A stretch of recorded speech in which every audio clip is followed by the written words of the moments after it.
And this speaks of taking hold of the principles of the kingdom and living by them. Now, this is what I want you also to get.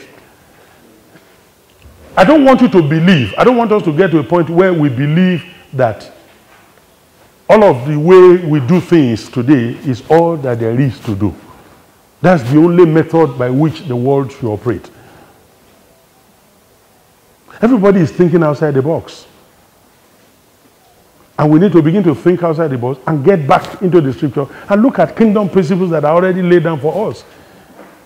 Look at this, for instance. Look at the clothes we wear. All of the fashions that we put up.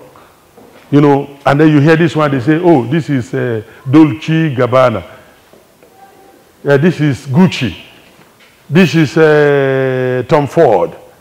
This is that. All of these names I've mentioned are all homosexuals. They design your shirts. And they're very expensive. The question therefore is this: what is wrong with us? Because the essence of Jesus saying, pray that your kingdom come, your will be done on earth. The kingdom is only explained in the will. That's why he didn't just say, let your kingdom come. If you stopped at let your kingdom come, the kingdom will never come. But we know how the kingdom comes because he said, your kingdom come, your will be done on earth as it is in heaven. In other words, the coming of the kingdom is the implementation of heaven's will on earth. So coming into the natural world, into the material world, the implementation of heaven's will on earth is that when Christ came up, he had already restored us back to the garden. Remember that? I think we did that a little some time ago. He's restored us back to the garden. You remember what happened at the garden? We lost everything in the garden, right? The garden was not all that God created. True of us. The garden was a prototype.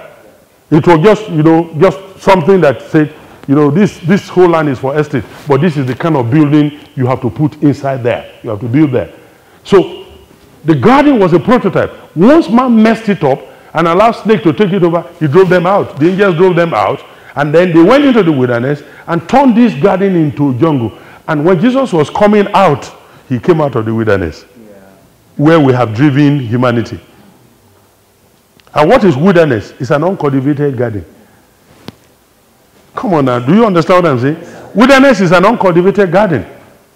It's a place you have yet to cultivate. If you cultivate it, it becomes a garden.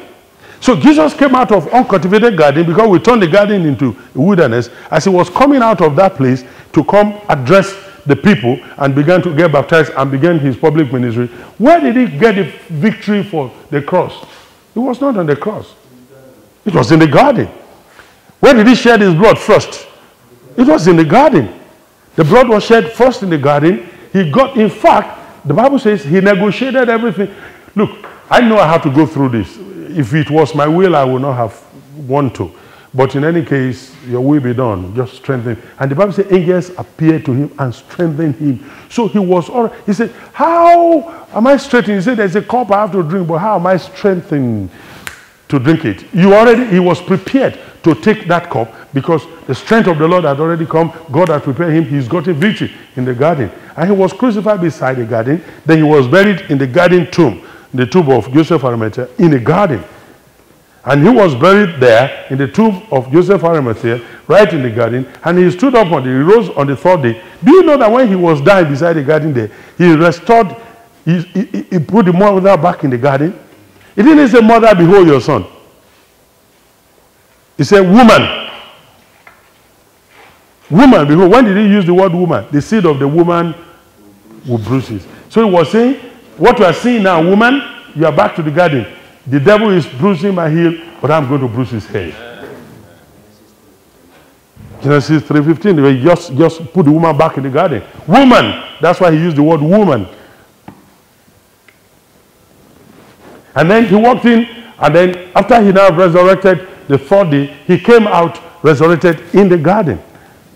And the Bible says, when Mary Magdalene saw, he said, he supposed that it was the gardener. And yes, it's the gardener. Because the first gardener was who? Adam. The last gardener was who? Adam. Adam, the last Adam. Jesus, the last Adam. So he is actually the gardener. The gardener is back again to take over his garden. And then he said, all power in heaven and on earth has been given unto me. Go therefore. Just, go. I don't know why we are not as confident as we should be, but it has to do with ignorance. I think I shared a story one day. I can't. Our grandfather, who was the custodian of all the head of the priest and all that, of all the powers, the local evil powers any power in the community, all the ceremony, everything, all the priests. The man, 2 weeks before the annual festival, he will leave his home and relocate to the wilderness. He has a hut there where he stays for 2 weeks. And when he comes back, and at the day, I said, Baba, let's go for the ceremony. He said, go, children. He said, nothing negative is going to happen. I said, I've taken care of it.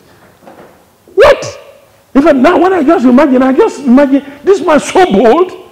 Then on the last day of the feast, he comes up, he stands, he has an altar he usually stands. He said, by this time next year, if you are barren, you bring your children here. Then he will spray money, he will spray kola nut. If your farm produce will increase, this